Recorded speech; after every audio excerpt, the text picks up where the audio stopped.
एक समय की बात है, एक छोटे से गांव में रहने वाला लड़का राज को एक सुंदर सी लड़की की आदेश पर शहर में पढ़ाई करने के लिए भेज दिया गया। उसके जाने के बाद उसने कपड़ा साइल का काम धंधा करना शुरू कर दिया। एक दिन राज शहर के सबसे बड़े साइल स्टोर पर कपड़ों का खरीदारी करने गया। वहां पहुंचकर उसकी नजर एक दुकान में बेईमानी से छिपी लड़की पर पड़ी।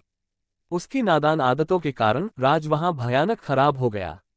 वह अपनी ईमानदारी और अच्छाई की रक्षा करना चाहता था।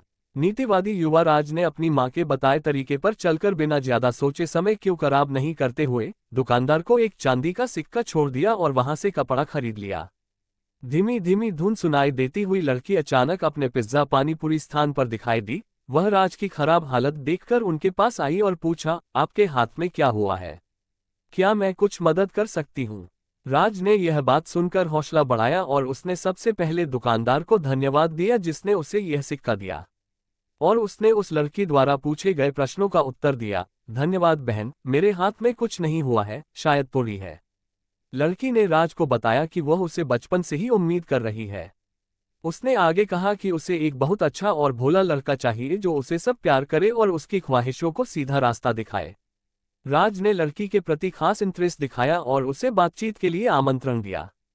वे बहुत देर तक बात करते रहे और इस प्रक्रिया में वे दोनों एक दूसरे के बारे में अधिक जानने वाले हुए।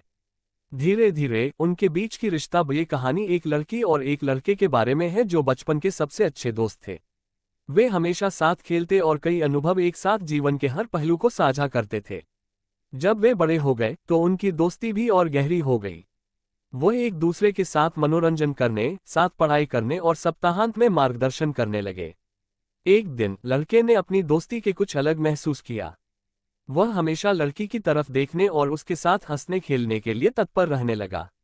इन भावनाओं को देखते हुए लड़की ने दोस्ती के बारे में भी कुछ अलग महसूस किया। वह अन्याय महसूस करती थी क्योंकि उसे लड़के के प्रति कुछ विचार होते हुए उसके साथ भोला बनाया गया था। समय बीतते हुए लड़के ने धीरे धीरे लड़की को अपने अलग होने के ख्याल के बारे में समझाया।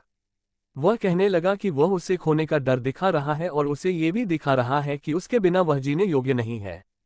सुनकर लड़की बहुत खुश हुई और समझ गई कि उसे भी लड़के के प्रति उसी तरह की भावनाएं हो रही हैं। इसके बाद लड़के और लड़की ने अपने भावों को सामने लाकर एक दूसरे को बताया और उसे अपने असली प्यार का आदान प्रदान करने के लिए राजी कर दिया। बाद में उन्होंने अपने परिवार को भी अपने असली प्यार के बारे में बताया और वह विवाह करने के लिए इच्छुक थे। इस प्रकार लड़के और लड़की ने एक साथ विवाह किया और अपने सपनों को साथ मिलकर पूरा किया। वे अपने दिल की बात समय पर बताने के लिए बहुत खुश थे और उनकी प्रेम कहानी एक दूसरे के लिए प्रेरणा का कारण बन गई।